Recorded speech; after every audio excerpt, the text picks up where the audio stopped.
ओम शांति। 2 मार्च 2026 है। बाबा ने कहा, मीठे बच्चे, याद में रहकर दूसरों को याद का अभ्यास कराओ। योग कराने वाले का बुद्धि योग इधर उधर नहीं भटकना चाहिए। याद में रहकर दूसरों को याद का अभ्यास कराओ। योग कराने वाले का बुद्धि योग इधर उधर नहीं भटकना चाहिए। तो जिस आत्मा के अंदर एक इच्छा भी है और भावना भी है कि मुझे योग कराना है, योग कराने के लिए अच्छी अच्छी कमेंट्रीज का होना बहुत जरूरी नहीं है। जरूरी है लेकिन बहुत जरूरी नहीं है।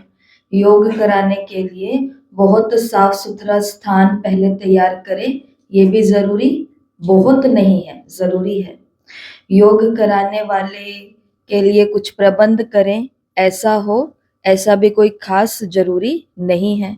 योग करा रहे हैं तो उस समय बहुत सारे लोग सामने बैठे हुए हों, चुपचाप मेरी बात सुन रहे हों, ये भी होगा, ऐसा जरूरी नहीं है। तो बहुत सारी चीजें हैं जो जरूरी नहीं है, लेकिन एक ऐसी चीज है जो बहुत ज्यादा जरूरी है, और वो क्या है? जो योग करा रहा है उसका बुद्धि योग इधर उधर नहीं भटकना चाहिए। करने वालों का बुद्धि योग भटक सकता है, ऑप्शनल है। अगर उनको शक्तियां लेनी है तो वो अपना बुद्धि योग स्थिर रखेंगे, अगर उनको शक्तियां नहीं लेनी तो वो अपना बुद्धि योग भटकाते रहेंगे। लेकिन जो कराने वाला है उसका तो 100% बुद्धि योग कैसा होना चाहिए? एकाग्र होना चाहिए। प्रश्न है आज की मुरली से, किन बच्चों के ऊपर बहुत बड़ी रिस्पॉन्सिबिलिटी है, उन्हें कौन सा ध्यान जरूर देना चाहिए? उत्तर, जो बच्चे निमित्त बनकर दूसरों को योग कराते। पापा नहीं बिया जरूरी को नहीं, क्योंकि इससे फुल आवाज आएगी।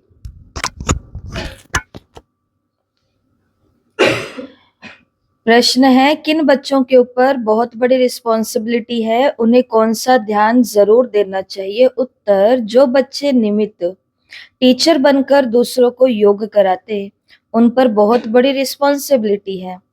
अगर योग कराते समय बुद्धि बाहर भटकती है तो सर्विस के बजाय डिससर्विस करते हैं। इसलिए ये ध्यान रखना है कि मेरे द्वारा पुण्य का काम होता रहे, मेरे द्वारा पुण्य का काम होता रहे। कभी कभी अपन को क्या लगता है कि डिससर्विस क्या होती है?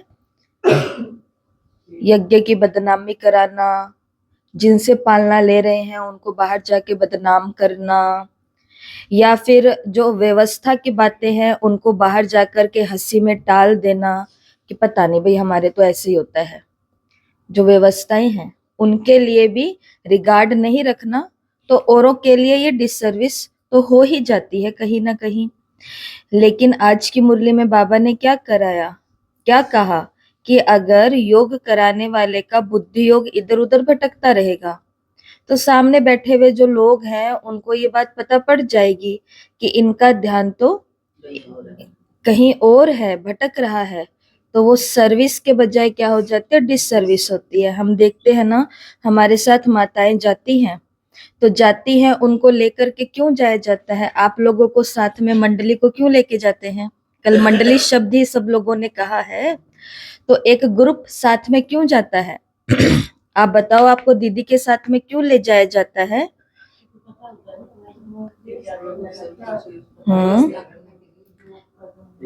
योग का दान करने के लिए। कुछ होंगे जो वहां पर बैठ करके केवल उस घर के अंदर योग का दान करने के लिए गए हैं।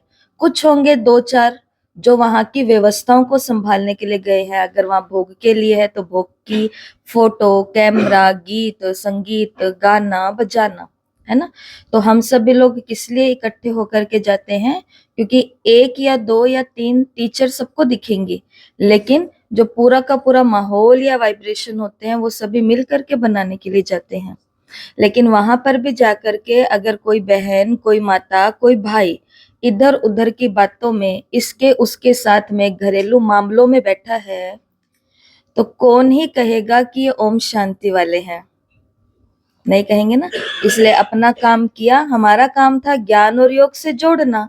अपना काम किया, अपना काम नक्की हुआ, शांति से उठे, ओम शांति दीदी मैं जा सकती हूँ? हाँ जी जा सकते हो, और चले गए। इन बातों का बहुत ध्यान रखना है, क्योंकि कभी कभी हम देखते हैं कि प्रोग्रामों में आप लोगों के जान पहचानी लोग मिल जाते हैं, तो वहां पर हम आत्म अभिमानी होकर के उनको ज्ञान समझा दें, इसके बजाय हम क्या करने लग जाते हैं? बातें करने लग जाते हैं, क्योंकि बहुत दिनों बाद मिले हैं ना।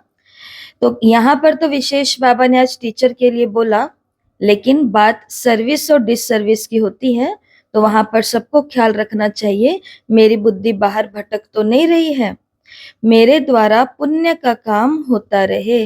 गीत है ओम नमो शिवाय, ओम शांति।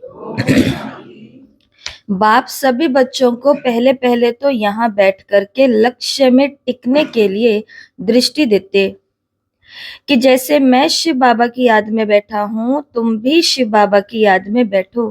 प्रश्न उठता है कि जो सामने बैठे हैं निष्ठा कराने के लिए, वो सारा समय शिव बाबा की याद में रहते हैं?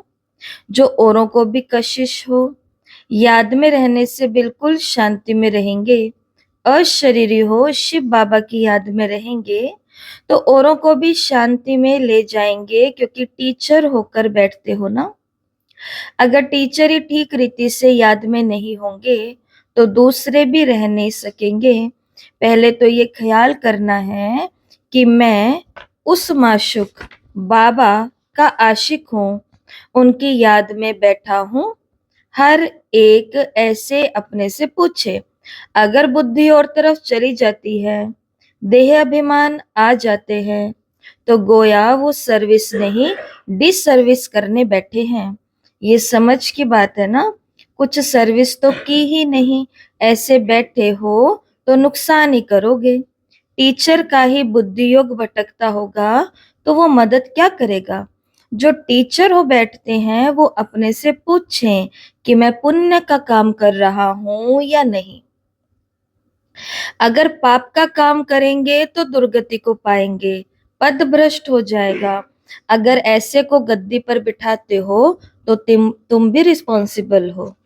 अगर किसी ऐसे को गद्दी पर बिठा दिया कि आज आप मुरली कराओ, आज आप योग लगाओ, लगवाओ, सबका दृष्टि दो निष्ठा में, तो बाबा ने कहा वो अगर दुर्गति को पाता है, पाप करता है, बुद्धि को भटकाता है, तो बाबा ने कहा इसकी रिस्पॉन्सिबिलिटी फिर किस पर है? उन पर है जिन्होंने उनको ऐसे बिठा दिया। शिव बाबा तो सबको जानते हैं, ये बाबा भी सबकी अवस्था को जानते हैं। शिव बाबा कहेंगे ये टीचर बन बैठे हैं और इनका बुद्धि योग तो भटकता रहता है, ये औरों को क्या मदद करेंगे? तुम बच्चे निमित्त बने हो शिव बाबा का बनकर उनसे वर्षा लेने। बाबा कहते हैं हे आत्माएं, माँ में कम याद करो। टीचर बन बैठते हो तो और ही अच्छी तरह उस अवस्था में बैठो। यूं तो हर एक को बाप को याद करना है। स्टूडेंट अपनी अवस्था को समझ सकते हैं, जानते हैं कि हम पास होंगे या नहीं होंगे। टीचर भी जानते हैं, अगर प्राइवेट टीचर रखते हैं तो वो भी जानते हैं।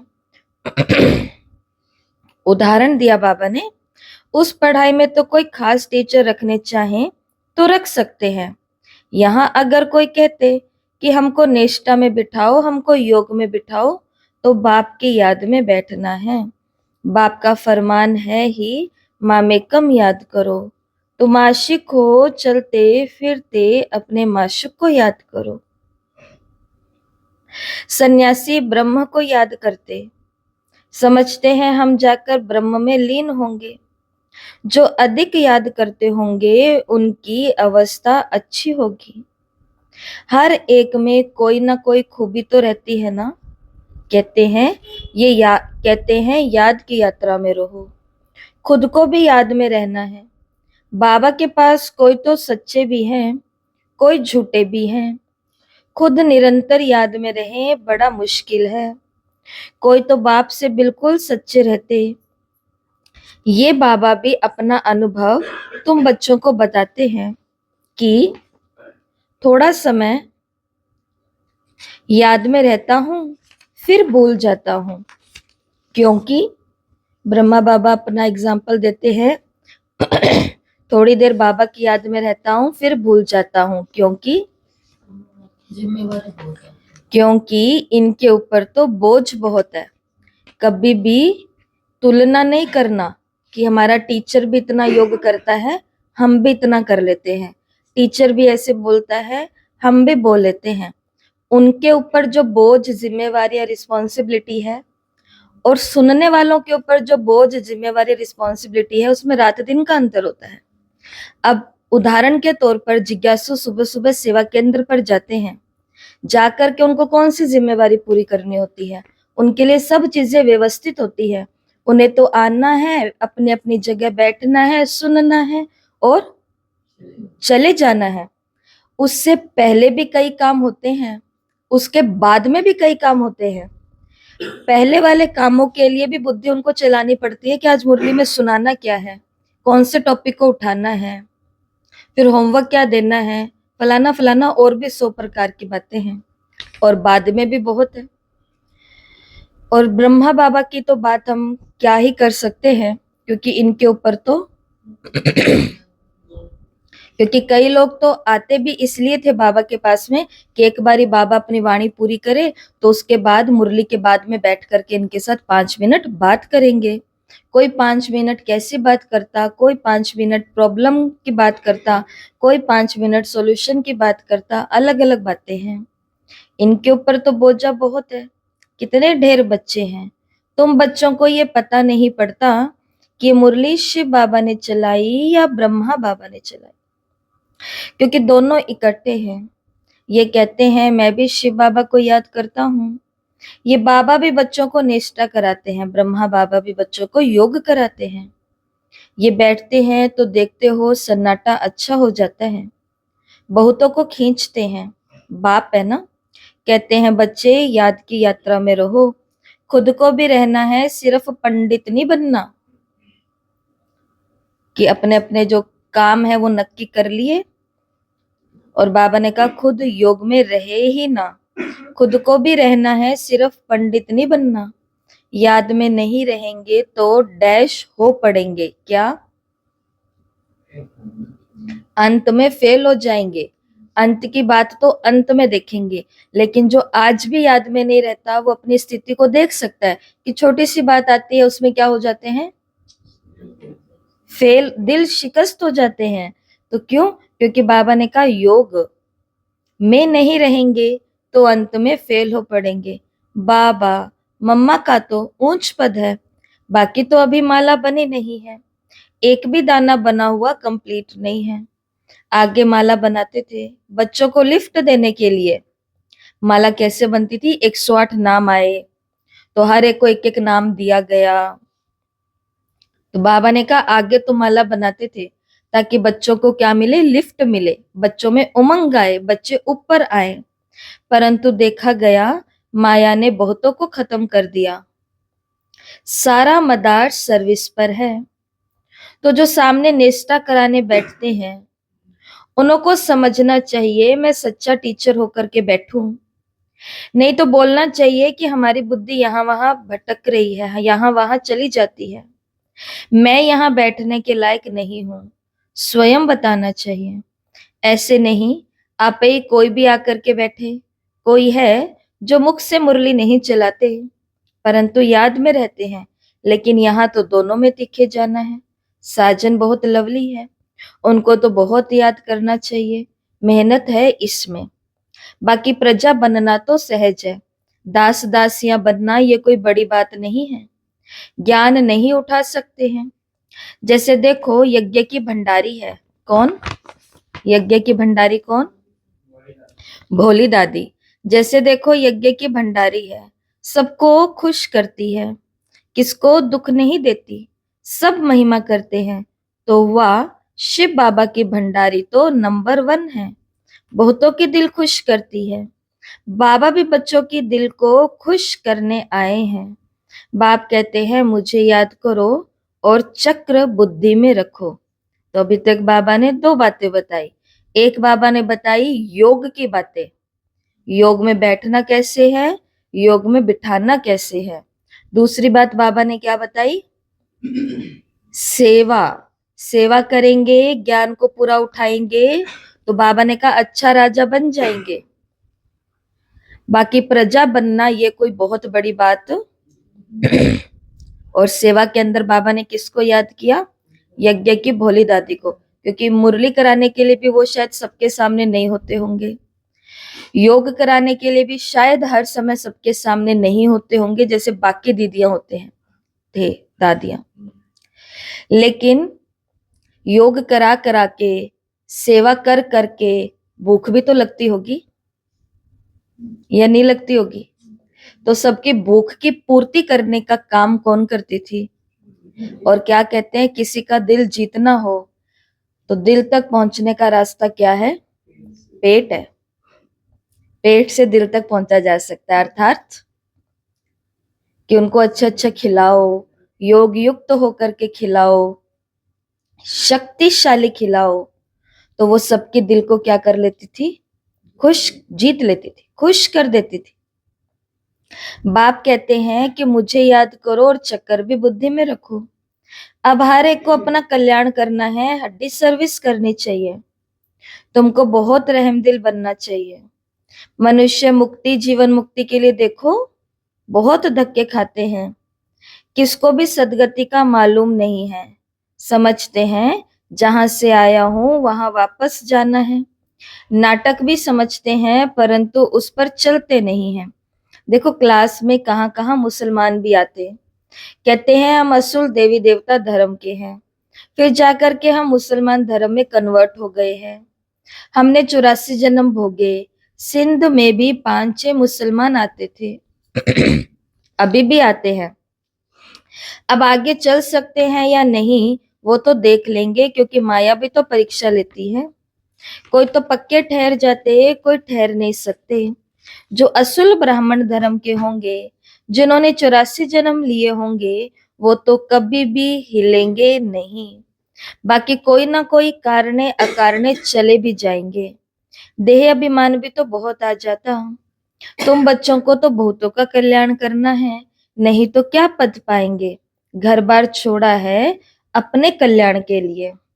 तो आज बाबा के सामने टीचर्स बैठी हुई है, तो बाबा उन्हीं के लिए विशेष मुरली चला रहे हैं कि तुमको बहुत सर्विस करनी है, सबको सदगति का रास्ता दिखाना है, तुमको योग कराना है, तुमको मुरली और योग दोनों में नंबर 1 बनना है। ऐसा ना हो कि मैं मुरली तो बहुत अच्छी सुना सकती हूँ लेकिन मेरे को योग नहीं कराना आता, और ऐसा भी ना हो कि मेरे को योग कराना आता है लेकिन मेरे को मुरली सुनाने में घबराहट होती है। तो बाबा ने टीचर को कहा तुम्हारे अंदर तो ये क्वालिटी होनी चाहिए, और साथ साथ में क्या करनी है तुम्हें? जागे हुए बैठे हो ना, सो तो नहीं रहे हो? जागे हुए है ना, जागे हुए हैं। तो तुम्हें क्या करना है? औरों के कल्याण के लिए सेवा करनी है। तुमने घर बार छोड़ा है अपने कल्याण के लिए। कोई बाप के ऊपर तुम मेहरबानी नहीं करते हो, ब्रह्मा कुमारी बन के कोई भगवान के ऊपर मेहरबानी नहीं की है हमने। किसके कल्याण के लिए ब्रह्मा कुमारी बने हैं? खुद के कल्याण के लिए। संसार में केवल एक शादी करनी होती है, और उस एक शादी से उस आत्मा को कितना कुछ करना पड़ता है एक शादी के पीछे। एक ब्रह्मा कुमारी केवल एक शादी नहीं करती है, और उस एक शादी ना करने के पीछे वो अपने जीवन का कितना बड़ा कल्याण कर लेती है, कितना बड़ा कल्याण कर लेती है। पग पग पर वो फ्री है, दृष्टि दृष्टि में प्योरिटी है, मान है, सम्मान है, ऊंचाई है, सेवाएं हैं।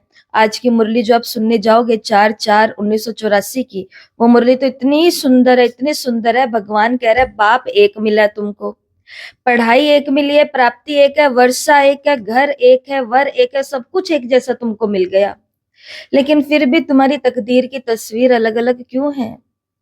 क्योंकि किसी की आंख सुंदर नहीं बनी है, अर्थात रूहानी दृष्टि नहीं लाए हो अभी तक।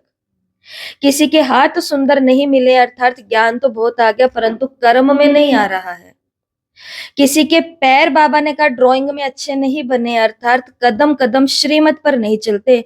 औरों को तो सारी श्रीमत सुना देते हैं लेकिन खुद श्रीमत पर खुद श्रीमत पर नहीं चलते। तो बाबा ने कहा इसलिए किसकी तस्वीर तो इतनी सुंदर बन गई है, तकदीर की तस्वीर, और किसी को सब कुछ मिला लेकिन फिर भी नहीं मिली। लेकिन ब्रह्मा कुमारी जीवन एक ऐसा जीवन है, ब्रह्मा कुमारी बन के बस बैठ जाओ। वो दो चार लोग जो आ रहे हैं, बहुत प्रेम भाव योग शक्ति की स्थिति के अंदर रह करके उन दो चार लोगों के बीच में रह करके जिंदगी निकाल लो, तो भी ये जीवन क्या है, तो भी सार्थक हो गया। क्योंकि एक कदम ही बहुत पावरफुल बना लिया कि मैं अब किसके घर में रहूंगी, आपके घर में। किसका दिया हुआ कपड़ा पहनूंगी, आपका।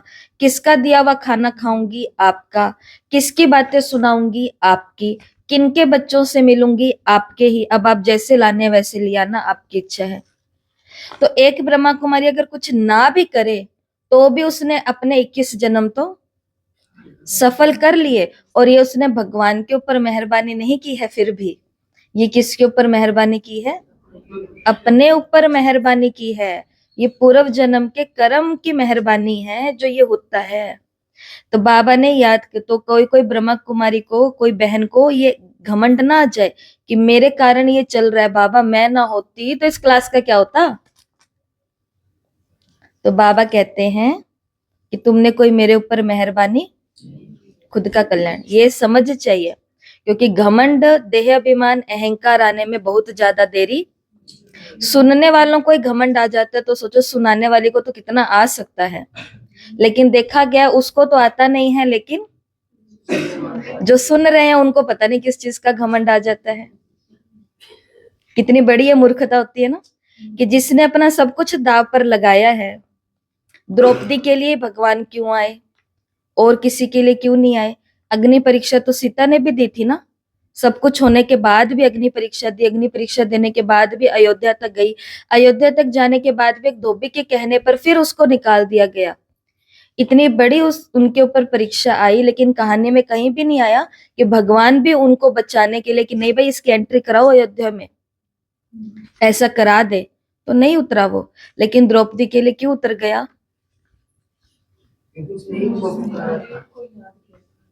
क्योंकि उसका जीवन दाव पर लगा था। किसी और ने, उसने अपना जीवन दाव पर लगा दिया था। वो जिसका जीवन दाव पर लगता है, तो बाबा ने कहा रक्षा भी फिर किसकी हो जाती है, अगर वो ना भी करे तो भी कुछ। लेकिन ना भी करे ऐसा तो बोलना ही नहीं है, करना तो बहुत कुछ है। बाबा ने याद कराया आज कि तुम कोई मेरे ऊपर मेहरबानी नहीं करते हो। ये बात बाबा एक टीचर को बोल रहा है, तो स्टूडेंट को तो कितना समझना चाहिए कि हम किसी के ऊपर कोई भी एहसान या मेहरबानी नहीं कर रहे हैं। बाप के बने हो तो फिर सर्विस भी तो ऐसी करनी चाहिए ना। तुमको राजाई का मेडल मिलता है, 21 जन्म सदा सुख का, सुख की राजाई मिलती है। माया पर सिर्फ जीत पानी है और औरों को सिखाना है। इतना सही तो काम करना। बाबा ने कहा इसमें भी फेल हो जाते हैं। ब्रह्मा कुमारी बाबा ने कहा इसमें भी फेल हो जाती है। क्यों? क्योंकि खुद माया के ऊपर जीतना, खुद वालों को माया के ऊपर जीत दिलाना सिखाना था। लेकिन बीच में चलते चलते कौन दिखने लग गया, दूसरे का राज्य भी दिखने लग गया। वो कैसे जीत रहे हैं, वो कैसे जीत दिला रहे हैं, वो आजकल क्या कर रहे हैं, वो आजकल कहाँ जा रहे हैं, उनके पास आजकल कौन बड़े बड़े लोग आ रहे हैं।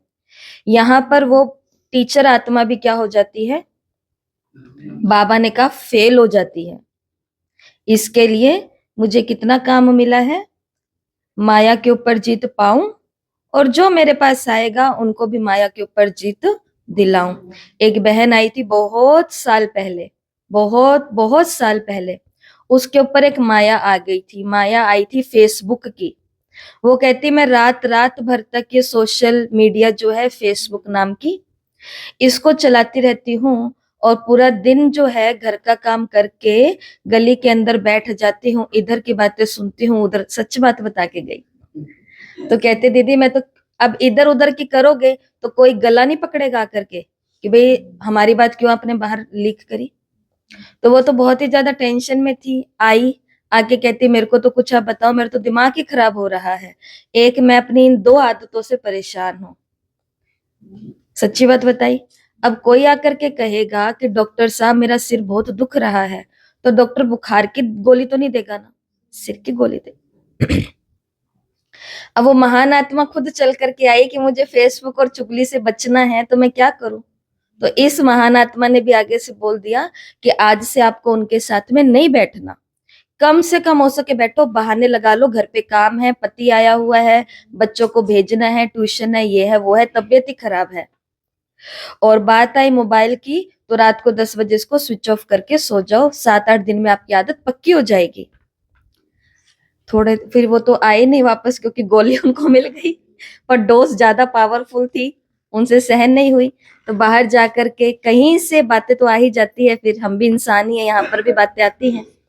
तो कहीं से बात घूमती घूमती उड़ती उड़ती आ गई कि वो तो बाहर बैठ करके दीदी आपकी डिसर्विस कर रहे हैं। मैंने कहा क्या डिसर्विस कर रहे हैं, क्या बुरी बात कर रहे हैं। वो कह रहे हैं कि भाई ओम शांति में मत जाना, ये तो कहते हैं अड़ोसी पड़ोसी के साथ भी नहीं बैठना। तो अब बताओ, तो जो आएगा इनके पास में, तो उनको तो ये मेहरबानी मिलेगी छुटाने की वो चीजें, लेकिन किसी को छुटानी नहीं है, तो फिर क्या ही कर सकते हैं। लेकिन बाबा ने हमको क्या काम दिया है कि तुम्हारा काम है सिर्फ जो अपने लिए माया आ रही है उस पर जीत पानी, और औरों को सिखाना। अगर कोई करे तो करे, कई फिर इसमें फेल भी हो जाते हैं, समझते हैं कि बादशाही लेनी तो मुश्किल है। बाप कहते हैं कि ऐसा समझना कमजोरी है, क्योंकि बहुत परीक्षाएं आती है। ये अच्छे जीवन को धारण करने के बाद भी बहुत पेपर आते हैं, लोग जीने नहीं देते।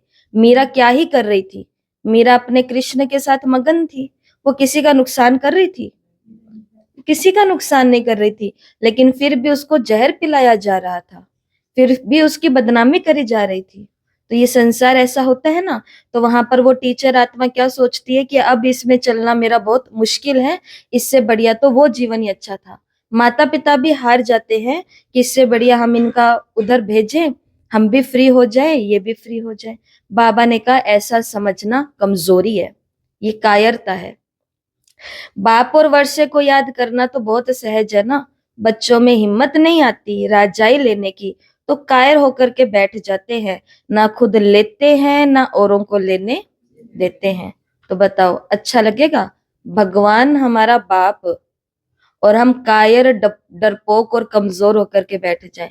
बाबा ने कहा अपने लेवल में तो बाबा को और वर्षे को याद करो बैठे बैठे, बाहर नहीं निकला जा रहा मत निकलो, कोई सेवा नहीं हो रही मत करो, लोग अटेंड नहीं हो रहे हैं मत करो।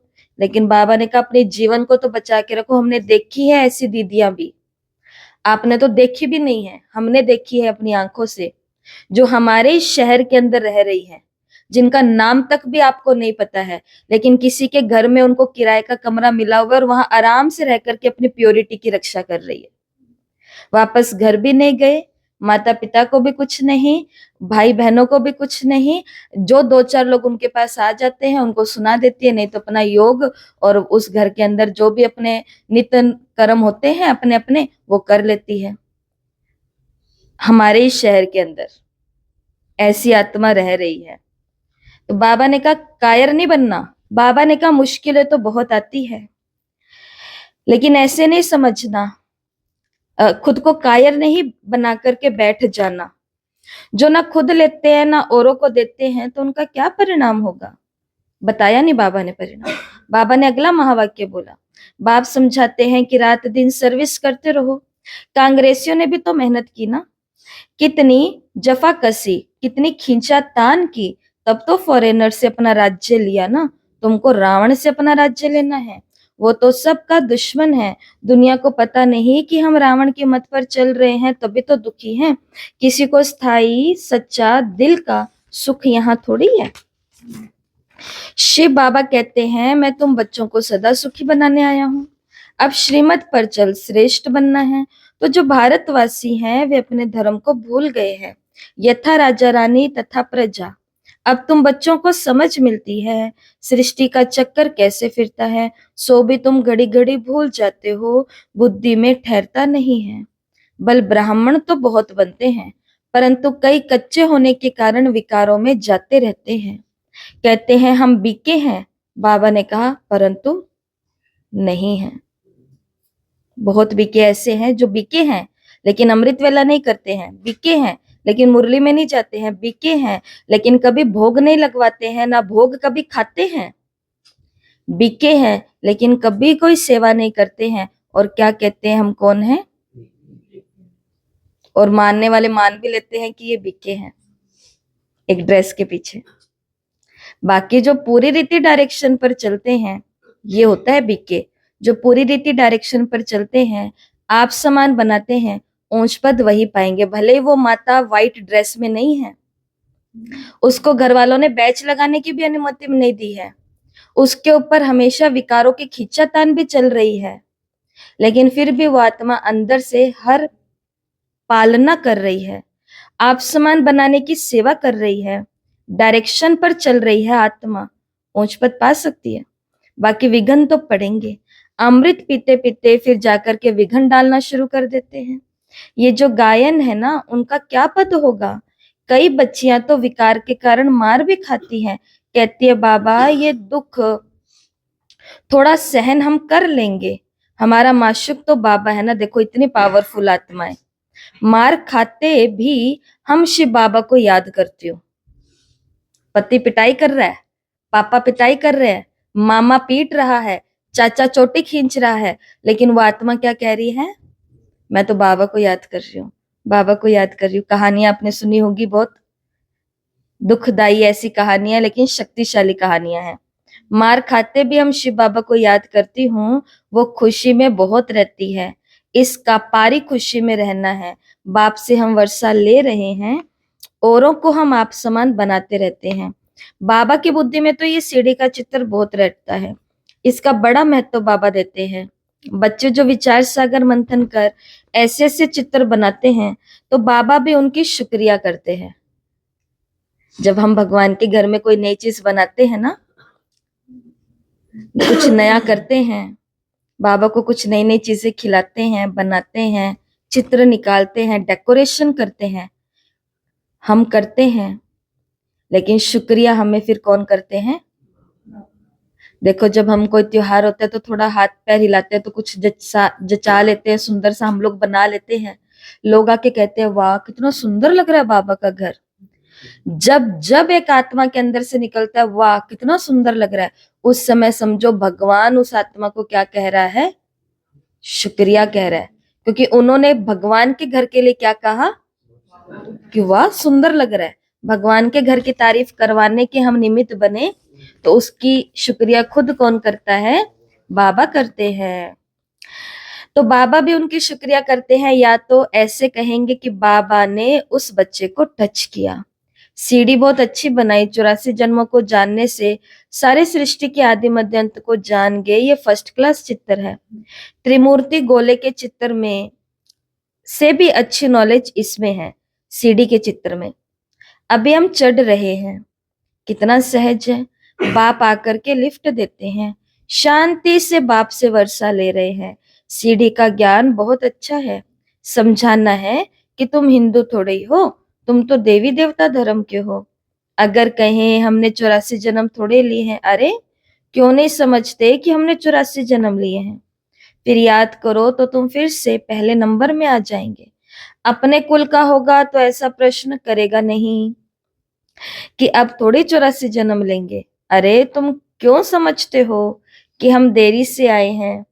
बाप सब बच्चों को कहते हैं तुम भारतवासियों ने 84 जन्म लिए हैं, अब फिर से अपना वर्षा लो, स्वर्ग में चलो। तुम बच्चे योग में बैठते हो, सीढ़ी को याद करो तो बहुत मौज में रहेंगे। हमने 84 जन्म पूरे किए, अब हम वापस जाते हैं, कितनी खुशी होती है। सर्विस करने का भी उल्लास रहना चाहिए। समझाने के तरीके भी बहुत मिल रहे हैं। सीढ़ी के ऊपर समझाओ, चित्र तो सब चाहिए ना, त्रिमूर्ति भी चाहिए। बाबा कहते भी हैं तुम जाओ ही मेरे भक्तों के पास, उनको ये ज्ञान सुनाओ, वो मिलेंगे तुम्हें मंदिरों में। मंदिरों में भी सीढ़ी के चित्र पर समझा सकते हो। हमें भी मिली एक आत्मा मंदिर में, रितु बहन। रितु बहन के पीछे तो 3 आत्माएं मिली हमें। अब वो चौथी आत्मा भी है साथ में, और घर के तो है ही है, लेकिन एक आत्मा हमें बाबा की रेगुलर बच्ची मिली मंदिर में। तो बाबा ने कहा मेरे भक्तों के पास जाओ। निमित कुसुम बहन थे। कुसुम बहन का बहुत तेज संकल्प था, उस समय तो बिजी थी मैं भी। इन्होंने कहा कि दीदी सावन आ गया, शिव कुटिया में करना है। मैं कहा अच्छा शिव कुटिया में करना है क्या। फिर इतने में एक और बहन आते थे, वो कहते दीदी वहां नहीं करना, वहां पर तो पहले से मंडली वालों का चल रहा है, वो आपको टाइम नहीं देंगे। तो मैंने इनको बोला कि नहीं, अपने को किसी का भी समय ऐसे लेना नहीं है, कोई बात नहीं। वो कहते दीदी आप ऐसे मत सोचो कि हम अपने आप पर्चे बांट के, वहां पर एक संत रहते हैं कुटिया में, कहते मैं उन संत से और वो माता जी से बात करके आऊंगी। और वो संकल्प पावरफुल था, तो फिर आत्मा भी वहां से आई। तो बाबा ने कहा देखो मेरे मंदिर में जाओ तो मेरे भक्तों के पास जाओ, तो उन्हों को जाकर के सीढ़ी के चित्र पर समझा सकते हो। सारा दिन बुद्धि में ये रहे कि हमें बाबा का परिचय देना है, किसका कल्याण करें। रात दिन प्रतिदिन बुद्धि का ताला खुलता जाएगा, जिनको वर्षा पाना होगा वो आएंगे। कल पुष्पा बहन के घर देखा ना, थी रस्म कोई और, लेकिन इन्होंने सोचा कि वो रस्म तो वैसे भी कर सकते हैं, अकेले दीदी को बुला के भी कर सकते हैं, लेकिन शिव बाबा की जयंती के साथ में हमें वो करना है, ताकि उस रस्म के पीछे कुछ आत्माओं को बाबा का परिचय मिल जाए। और वहां 5 आत्माएं आई थी, बिल्कुल नई आत्माएं आई थी, जिनको ज्ञान का जी भी नहीं मालूम था अभी तक। तो बाबा ने कहा दिन प्रतिदिन बुद्धि का ताला खुलता जाएगा कि कैसे हम किसी को बाबा का परिचय दें, कैसा कल्याण करें। जिसको वर्षा पाना होगा ना वो आ जाएंगे, दिन प्रतिदिन सीखते भी रहेंगे। कईयों पर ग्रहचारी बैठती है तो बाबा को समझाना पड़ता है, वो नहीं समझते कि हमारे ऊपर ग्रहचारी है, इसलिए हमसे सर्विस नहीं हो रही है। सारी रिस्पॉन्सिबिलिटी तुम बच्चों पर है, आप समान ब्राह्मण बनाते हो। सर्विस पर रहने से बहुत खुशी होती है, बहुतों का कल्याण होता है। बाबा को बॉम्बे में सर्विस करने का बहुत मजा आता था, बहुत नए नए आते थे। सर्विस करने का मजा कब आता है, जब नए नए हो, बहुत मजा आता है। इसके लिए कभी भी सेवा रखो अपने घर पर, तो कोशिश करो पुरानों के साथ में नए भी बहुत हो, तो मजा आता है। बाबा की तो बहुत दिल होती है कि सर्विस करें, बच्चों को भी ऐसा रहम दिल बनना चाहिए, सर्विस पर लग जाना चाहिए। दिल में ये रहना चाहिए कि जब तक हम किसी को आप समान नहीं बनाते पूरे दिन में, जब तक मैंने किसी को आप समान नहीं बनाया तब तक भोजन नहीं खाना। बताओ।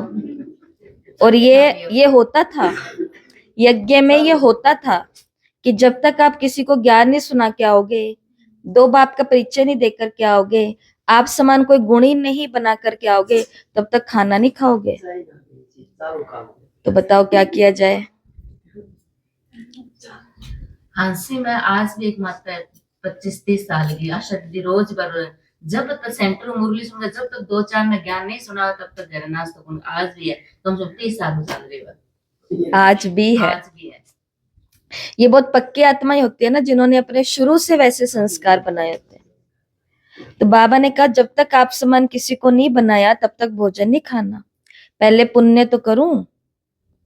पाप आत्मा को पुण्य आत्मा बनाए, फिर रोटी खाएं। यहाँ पे पहला पुण्य कर लेते हैं। क्या कहते हैं, पहले पेट पूजा फिर काम दूजा। घर पे किसी को सुनाती हूँ, वो हमेशा अपना अनुभव ये बताते हैं कि मैं सीधा नहीं खाती, पहले घर पे जाकर के पॉइंट सुनाती हूँ मुरली के, और फिर उसके बाद में भोजन। तो सर्विस में जुटा रहना चाहिए, किसी का जीवन सफल तो बनाए तब रोटी खाएं। आप समान ब्राह्मण बनाने की कोशिश करनी चाहिए। बच्चों के लिए मैगजीन निकलती है, लेकिन बीके इतना पढ़ते नहीं है। अभी मैंने कईयों से ज्ञानामृत मंगवाई, बिल्कुल ही नहीं पढ़ी थी, एक बारी पढ़ी है ना, ज्यादा नहीं पढ़ी।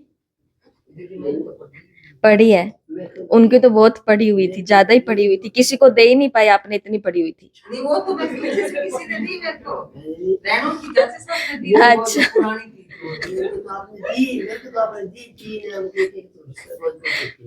तो बाबा ने कहा बच्चों, बच्चों के लिए मैगजीन निकलती है, लेकिन बीके इतना पढ़ते नहीं है, क्योंकि बीके के अंदर पहले से ही सारा ज्ञान है। वो कह रहे 3-3 4-4 बार तो मुरली पढ़नी होती है। काम तो बढ़ गया भाई, बहुत अच्छी बात है। पढ़ाई का काम हमारा तो बड़ा है। उस समय मोबाइल एप्स और ये सब नहीं था ना, सिर्फ मैगजीन ही थी, तो तब के मुरलियों में ही आया हुआ है। लेकिन हम मोबाइल से भी हम बहुत पढ़ाई कर रहे हैं, बिल्कुल कर रहे हैं। समझते हैं कि हमको थोड़े ही पढ़ना है, ये तो बाहर वालों के लिए है। बाबा कहते हैं बाहर वाले तो कुछ समझते नहीं है, बिगर टीचर के। उनको एक ब्रह्मा कुमारी चाहिए समझाने के लिए। ये है ब्रह्मा कुमार और कुमारियों के लिए पढ़कर रिफ्रेश होने के लिए, परंतु वे पढ़ते नहीं हैं।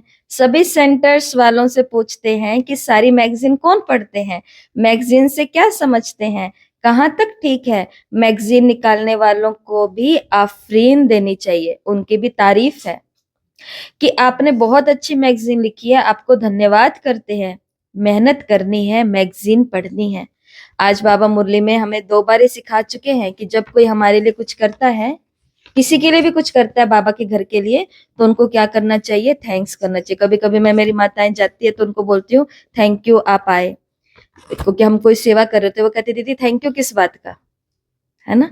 लेकिन ये भी एक संस्कार होता है कि मैं किसी आत्मा का शुक्रिया कर रही हूँ, और ये संस्कार अंदर में आना बहुत जरूरी भी है। सामने वाला उसको ले या नहीं ले। सेवा कर रहे थे तो मैगजीन वगैरह रखी, तो एक भाई आया था, वो कहता है कि ना ये मैगजीन लिखता कौन है। मैंने कहा इसमें अलग अलग लेख आते हैं, जो ज्ञान में चलता है भाई, वो अलग अलग जगह से भेजते हैं, और जो वहाँ पे जो एडिटर सबके अनुभव। तो बाबा ने कहा जो मेहनत करते हैं फिर उनकी मैगजीन पढ़नी चाहिए। यह है बच्चों के रिफ्रेश होने के लिए, लेकिन बच्चे पढ़ते नहीं हैं। जिनका नाम बाला है उनको तो सब बुलाते हैं कि बाबा भाषण करने के लिए हमारे पास फलाने को भेजो। बाबा फिर समझते हैं कि खुद भाषण करना नहीं जानते हैं, इसलिए मांगते रहते हैं। खुद सीखो अपने सेंटर के लिए। हर एक भाषण, बच्चे हो तो बच्चों के लिए भाषण सीखना चाहिए उस ब्रह्मा कुमारी को, बूढ़े हैं तो बूढ़ों के लिए भाषण। अभी हमारे बुजुर्गों का भी एक प्रोजेक्ट चल रहा है वानप्रस्थियों के लिए। नशे वाले कोई है तो उनके कैंपेन के लिए भी भाषण सीखना चाहिए। बाबा ने कहा मांगनी करते हैं, खुद भाषण करना जानते नहीं है, तो सर्विसेबल का कितना रिगार्ड करना चाहिए। नहीं जानते तो फिर मंगाना चाहिए, रिगार्ड करना चाहिए। अच्छा, मीठे मीठे सिकिले दे बच्चों प्रति माता पिता बाप दादा का याद प्यार और गुड मॉर्निंग। रूहानी बाप की रूहानी बच्चों को नमस्ते। हम रूहानी बच्चों की नमस्ते, गुड मॉर्निंग, ओम शांति, शुक्रिया बाबा, शुक्रिया। धारणा के लिए मुख्य सार। पहला, राजाई का मेडल लेने के लिए सबके दिल को खुश करना है। और आज बाबा ने दिल खुश के लिए किसको याद किया, भोली दादी को याद किया। तो जो सेवा करते हैं उनकी सेवा करनी ये बहुत बड़ा भाग्य होता है। जो सबकी सेवा करते हैं उनकी सेवा करनी ये हमारी डबल सेवा हो जाती है, क्योंकि वो बहुतों की कर रहे हैं, लेकिन वो आएंगे तो उनको हर एक चीज चाहिएगी, और वो सारी चीजें तैयार करके रखना, तो ये भी हमारा क्या है, एक बहुत बड़ा भाग्य है। तो ये नहीं समझना कि इन्होंने हमें सर्वेंट बना के रखा है। कई कई सेंटर्स पर ऐसी बातें होती हैं, हमारे नहीं होती, लेकिन कहीं कहीं होती है कि इन्होंने हमें सर्वेंट बना के रखा, खुद चले जाते हैं और हमको पीछे सेंटर छोड़ के चले जाते हैं। आपके पीछे सेंटर आपके भरोसे छोड़ के जा रहे हैं, एक पीछे सेवा आपके भरोसे छोड़ के जा रहे हैं। वो जो कर रहे हैं वो आपके भरोसे पर ही कर रहे हैं, तो ये कम बात है क्या? इनडायरेक्ट तो उनकी सेवा हो रही है। ऐसा ही होता है। तो राजाई का मेडल लेने के लिए सबके दिल को खुश करना है, बहुत बहुत रहम दिल बन अपना और सर्व का कल्याण करना है, हड्डी सेवा करनी है। दूसरा, देह अभिमान में आकर डिससर्विस नहीं करनी। देह अभिमान में आकर डिससर्विस नहीं करनी। कभी आपको आपका निमित्त कुछ बुरा बोल सकता है, कोई बात नहीं, उससे रूठ जाओ, उसका मुंह ना देखो, उससे बोलना बंद कर दो कुछ दिन के लिए, लेकिन डिससर्विस नहीं करनी। गुस्से में आके सदा पुण्य का काम करना है, आप समान ब्राह्मण बनाने की सेवा करनी है, और जो सर्विसेबल है उसका रिगार्ड रखना है। ठीक है, तो आज की मुरली तो बहुत विशेष आत्माओं के लिए चली है और बाकी सभी के लिए चली है। आज का वरदान है, मनन शक्ति द्वारा वेस्ट के वेट को समाप्त करने वाले, मनन शक्ति द्वारा वेस्ट के वेट को समाप्त करने वाले, वेस्ट का वेट समाप्त करने वाले सदा शक्तिशाली भव, सदा शक्तिशाली भव। आज प्यारे बाबा कहते हैं, आत्मा पर वेस्ट का ही वेट है। आत्मा क्यों भारी है? क्योंकि व्यर्थ बहुत है। वेस्ट संकल्प, वेस्ट वाणी, वेस्ट कर्म, इससे आत्मा भारी हो जाती है। अब इस वेट को खत्म करो। इस वेट को समाप्त करने के लिए सदा सेवा में बिजी रहो, मनन शक्ति को बढ़ाओ।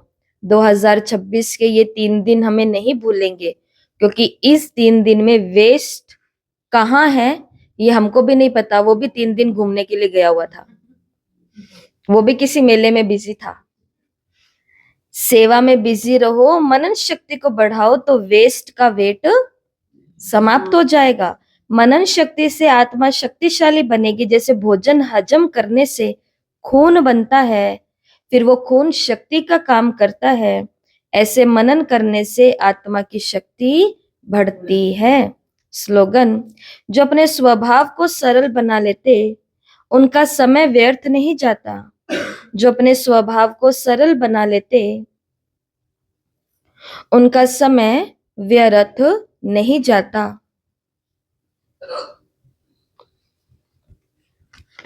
और आज के अव्यक्त इशारे हैं, जो निश्चय बुद्धि होगा वो निश्चिंत होगा, उसे किसी प्रकार का चिंतन व चिंता नहीं होगी। क्या हुआ, क्यों हुआ, ऐसे नहीं होता। बाबा ने कहा ये सब व्यर्थ चिंतन है। निश्चय बुद्धि निश्चिंत, वो कभी व्यर्थ चिंतन नहीं करेगा। सदा स्वचिंतन में रहने वाला स्वस्थिति से परिस्थिति पर विजय प्राप्त कर लेता है। इसके लिए आज बाबा ने हमें फिर से पक्का कराया कि हमें निश्चय बुद्धि होकर के रहना है, तो हमेशा निश्चिंत रहेंगे। भगवान ने मुझे अपना बनाया ना, बात खत्म। इसके आगे अब कोई भी चिंता नहीं है। ठीक है, और आज का स्वमान यही जो वरदान बाबा ने हमें दिया है, मैं सदा शक्तिशाली आत्मा हूं, मैं सदा शक्तिशाली आत्मा हूं। और याद रखना, शक्तिशाली वही आत्मा होती है जो मनन शक्ति से ज्ञान को अपने शरीर का खून बना लेती है, मतलब आत्मा की ताकत बन जाती है वो। ओम शांति।